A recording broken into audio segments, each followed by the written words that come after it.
النهاردة جاية لكم بوصفة جديدة، وصفة الدبابيس مع بطاطس محمرة ومكرونة أو مع أي خضار بطريقة جميلة جدا وحلوة وسهلة ومغذية. وصفة سهلة جدا، جربوها إن شاء الله هتعجبكم.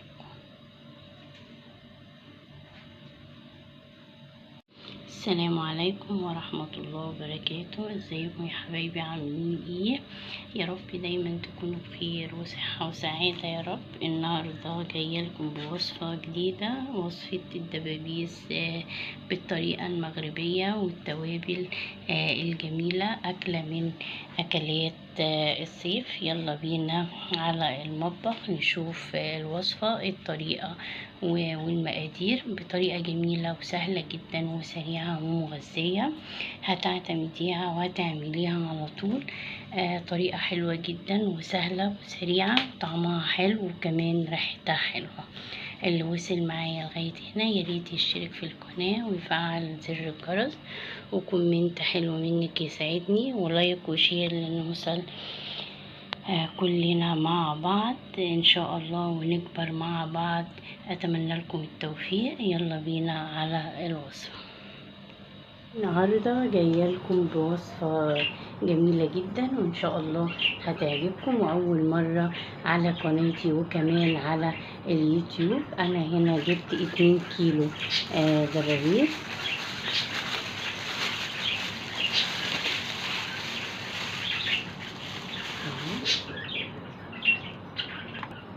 جايباها فريش، لسه جايباها من عند الجزار بتاع الفراخ.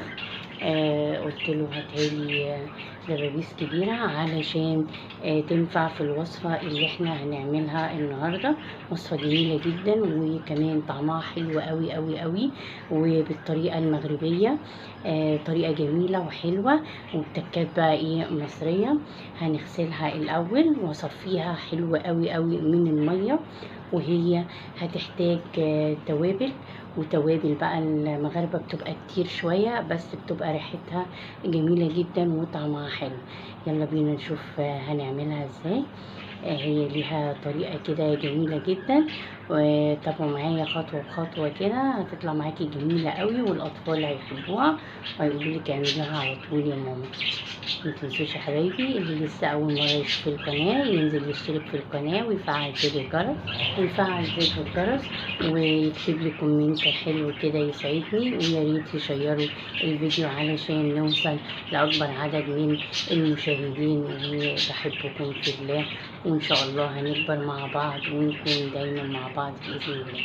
اول حاجه دلوقتي هغسل الدبابيس كويس جدا وهنشفها من الميه. وهنا غسلتها كويس وصفيتها من الميه. بسم الله الرحمن الرحيم. هي الطبق شكله صغير ومش هيكفي الوصف. بسم الله الرحمن الرحيم. هغير الطبق واجيب طبق تاني كبير علشان اعرف اتبل فيه الدبابيس كويس. وهنا غيرت الطبق، جبت طبق كبير شوية. وهنا بقى التوابل بتاعت المغاربة، هم بيحبوا التوابل الكتير قوي، وبتبقى الصراحة طعم الاكل بتاعهم بيبقى جميل جدا. هنا معايا معلقة ملح صغيرة، ومعايا زعتر جميل جدا بيخلي ريحة الفراخ او اللحوم بتبقى جميلة جدا. ومعايا هنا نص معلقة جنزبيل، وهنا معلقة بابريكا، ومعلقة فلفل اسود صغيرة، ومعلقة كمون.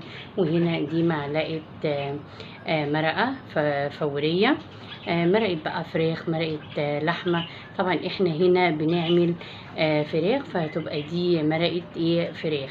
وهنا ده توم باودر، ده انا عاملاه، هبقى هنزله على قناتي. طريقة جميلة جدا وحلوة جدا.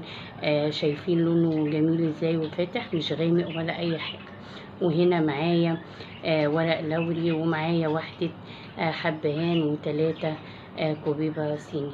هقلب كل الكلام ده مع بعضه، وبعد كده اغلف بيه دبابيس الفراخ. كده هقلب كله مع بعضه والملح وكله، علشان يبقى كل الخلطة متطعمة بريحة التوابل. الله، التوابل جميلة جدا. المغاربة بيحبوا الزعتر والجنزبيل، وكمان بيحبوا القرفة، بس انا ما حطيتش قرفة. هشيل الورق اللوري علشان هكسره. هحط التوابل بتاعتي على الدبابيس كده، وهكسر الورق اللوري ده علشان يبقى كل مكان في الدبابيس. ومعايا الليمونتين هقطعهم واعصرهم. الليمون ده مهم جدا علشان الزفارة. دي بقى الطريقة بتاعت المصريين بيعملوها كده على حرف السكينة، او مثلا على حرف المعلقة لو انتي خايفة. برضو بحط القشرة، هعصر الاتنين كده. عصرت واحدة وهقطع التانية برضو واعصرها. بسم الله الرحمن الرحيم. طول ما انتي قاعدة اذكري الله وصلي على الرسول، علشان بيتك يتملي بركة ولسانك يبقى دايما معطر بالخير وبالكلام الحلو بالذكر الله سبحانه وتعالى، والصلاة على الرسول عليه أفضل الصلاة والسلام. كده تمام.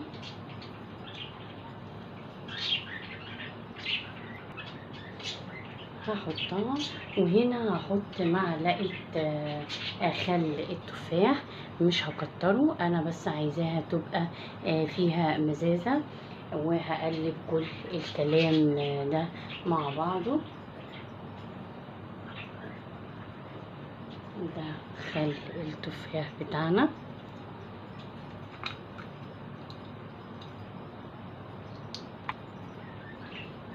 دي معلقة صغيرة هحط منها 2. لو معلقة كبيرة هتحطي معلقة واحدة. هقلب بقى كل الكلام ده مع بعضه.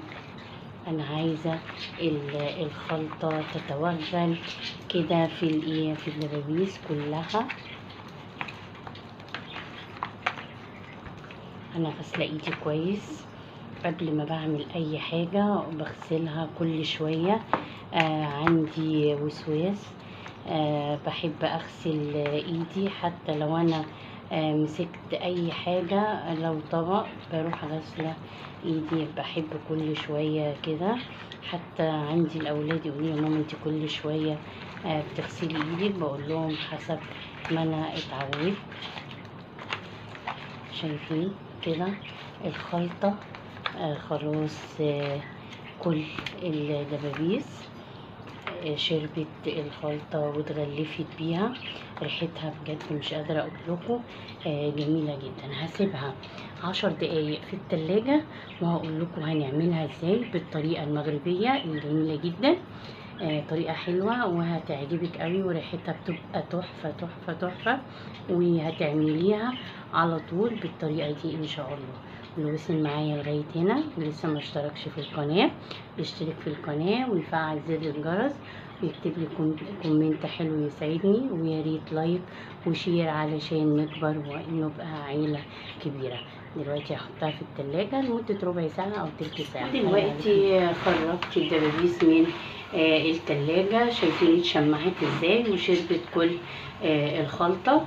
ودلوقتي حطيت طاسة على البوتاجاز، ولعت النار، عايزاها سخنة جدا جدا جدا. هحط معلقة زيت ومعلقة زبدة. لازم تكون الطاسة سخنة جدا علشان الدبابيس ما تنزلش المية بتاعتها. هحط كده معلقة زيت، وهحط معلقة زبدة، او لو عندك سمنة بلدي او اي نوع من السمن. اهم حاجة تسيح، وعايزاها سخنة قوي قوي قوي، علشان وانا بحط الفراخ تاخد صدمة. اهم حاجة الصدمة دي بتخلي الفراخ تستوي وما تنزلش المية بتاعتها. بسم الله الرحمن الرحيم. هنا همسكها كده بماسك وابعد شوية علشان كده قلتلك صفيها من المية.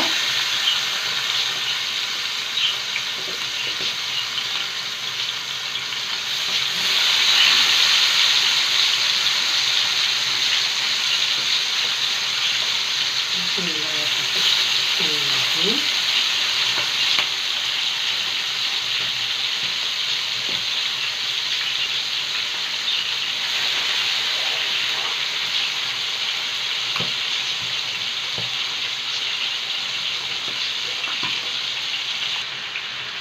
ريحتها جميلة جميلة بجد، حلوة جدا. أهم حاجة تخلي النار عالية. هي هتفرفش شوية كده، بس انتي ابعدي وشك.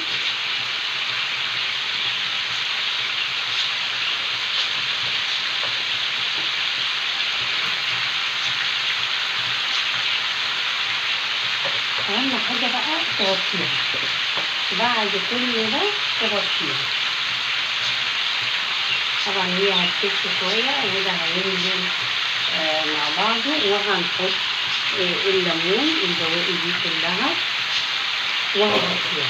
أهم حاجة إن انتي تغطيها وما تكشفيش الغطا إلا بعد أما تاخد وش من تحت وتبقى خدت اللون المحلو. طريقة جميلة جدا وحلوة جدا. ممكن كمان تغلفيها بدقيق وتحطيها، بتبقى جميلة وطعمها حلو، وكمان بجد ريحتها في منتهى الجمال. شايفين ما شاء الله. الزعتر كمان بيخلي ريحتها حلوة جدا جدا جدا. أهم حاجة أغطيها زي ما قلت لحضراتكم كده، واسيبها أول ما أحس إن هي ليها ريحة خلاص إنها اتحمرت، يعني من 6 ل7 دقايق كده، أروح أنا مقلباها على الناحية التانية. وأنا بقلبها أوطي النار أديها شوية، بعد كده أرجع لها تاني أعلي بعد ما أغطيها.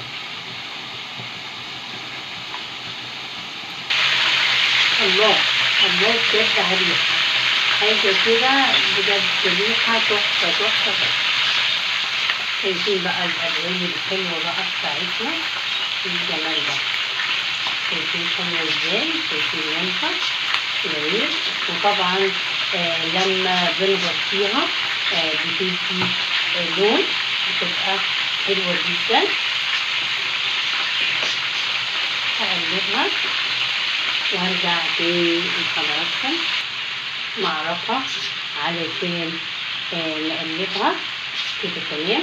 هغطيها برضو علشان تخش في السوا، وبعد كده هحطها في الفرن تحت الشواية لمدة 10 دقايق أو ربع ساعة، تاخد اللون المحمر كلها، وكمان علشان تكمل سواها.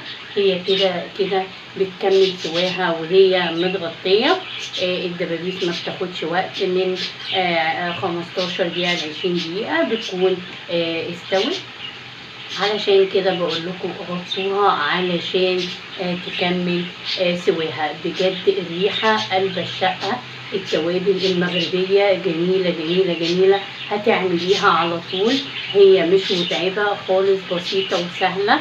هتعمليها في أقل من تلت ساعة، هتبقى وجبة دبابيس محمرة بالطريقة المغربية والتوابل المغربية جميلة جدا وطعمها حلو. تاكليها مع مكرونة سباكيتي وبطاطس محمرة أو تاكليها مع أي خضار. جميلة جدا ووجبة مغذية وسهلة وسريعة، علشان طبعا الجو حر فبعمل لكم أكلات من أكلات الصيف السريعة والسهلة وفي نفس الوقت مغذية وتحافظ على القوام بتاعك وقوام الأطفال والصحة بتاعتك. برضو هعليها علشان تكمل سواها. شايفين ما شاء الله بجد تحفة تحفة تحفة، مش قادرة أقول لكم الريحة والشكل في منتهى الجمال. بجد انتوا لو معايا هتقولوا لي بجد عندك حق، الريحة جميلة جدا جدا جدا. هغطيها وأسيبها تكمل سواها.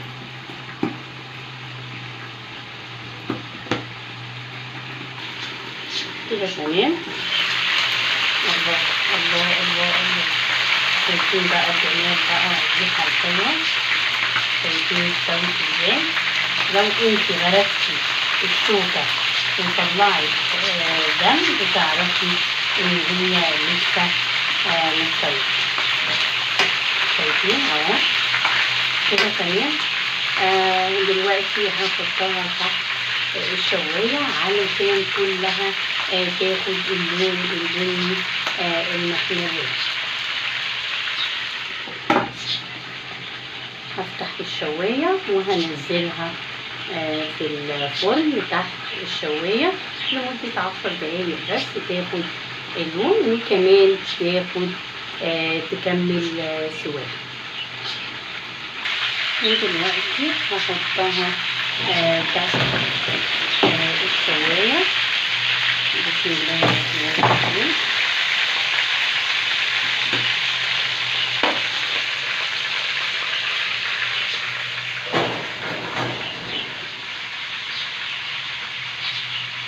وهقفل الفرن. ما شاء الله كده طلعنا الدبابيس المعمولة بالطريقة المغربية. شكلها جميل جدا وحلوة جدا. هقدمها لحضراتكم. وكده خلصنا طريقة الدبابيس المغربية. طريقة جميلة جدا وحلوة جدا، جربوها ان شاء الله هتطلع معاكي جميلة جدا وهتعتمديها وهتعمليها على طول. وكده كانت نهاية الوصفة. يا رب الوصفة تعجبكم. تابعوني على قناتي وصفات المطبخ ان شاء الله. في وصفات كتير بطرق جميلة جدا وسهلة وحلوة وبسيطة وعلى قد الإيد ان شاء الله. وبتمنى لكم النجاح والتوفيق. وياريت تشتركوا في القناة وتفعلوا الجرس ولايك وشير ليوصل لكم مني كل إشعارات وصفات للمطبخ. السلام عليكم ورحمة الله وبركاته.